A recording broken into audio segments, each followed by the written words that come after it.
ನಮಸ್ಕಾರ. ವಿಚಾರ ವಿನಿಮಯಕ್ಕೆ ಸ್ವಾಗತ.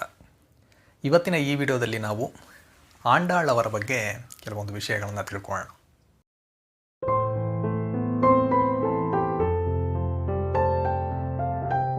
ನಾವು ಆಳ್ವಾರ್ಗಳ ಚರಿತ್ರೆ ಸರಣಿಯಲ್ಲಿ ಇಲ್ಲಿಯವರೆಗೂ 12 ಆಳ್ವಾರ್ಗಳಲ್ಲಿ 8 ಆಳ್ವಾರ್ಗಳ ಬಗ್ಗೆ ಕೆಲವೊಂದು ವಿಷಯಗಳನ್ನು ತಿಳ್ಕೊಂಡಿದ್ದೀವಿ.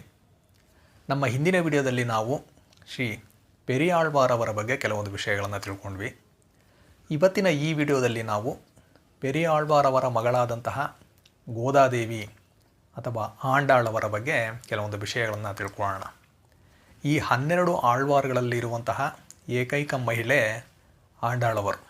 ಶ್ರೀ ವಿಷ್ಣು ಚಿತ್ತರು ಅಥವಾ ಪೆರಿಯಾಳ್ವಾರ್ ಅವರಿಗೆ ಶ್ರೀ ವಿಷ್ಣುವಿನಲ್ಲಿ ಇದ್ದಂತಹ ಅಪಾರವಾದ ಭಕ್ತಿಯಿಂದ ಶ್ರೀ ವಿಷ್ಣುವಿನ ಕೃಪೆಗೆ ಒಳಗಾಗಿ ಪಾಂಡ್ಯರಾಜನಿಗೆ ಪರತತ್ವವನ್ನು ವಿವರಿಸಿ ಹೇಳಿ ಶ್ರೀದೇವಿ ಹಾಗೂ ಭೂದೇವಿಯೊಂದಿಗೆ ಸ್ವತಃ ಶ್ರೀಮನ್ನಾರಾಯಣನೇ ಅವರಿಗೆ ದರ್ಶನವನ್ನು ನೀಡಿ ಅದನ್ನು ನೋಡಿ ಭಕ್ತಿ ಪರವಶರಾಗಿ ಇವರು ತಿರುಪಲ್ಲಾಂಡನ್ನು ಹಾಡ್ತಾರೆ.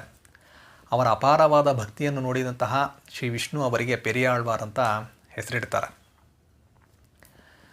ಇದೆಲ್ಲವನ್ನು ನಾವು ನೋಡಿದ್ವಿ.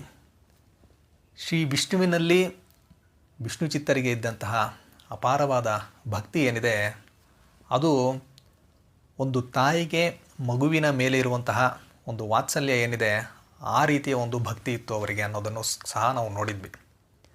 ಈ ರೀತಿಯ ಒಂದು ವಾತ್ಸಲ್ಯ ಭಕ್ತಿಯನ್ನು ನೋಡಿದಂತಹ ಭೂದೇವಿ ಶ್ರೀ ವಿಷ್ಣು ಚಿತ್ತರಿಗೆ ಆನಂದವನ್ನು ನೀಡಬೇಕು ಅನ್ನೋದಕ್ಕೋಸ್ಕರ ಭೂಮಿಯಲ್ಲಿ ಅವತರಿಸ್ತಾರೆ.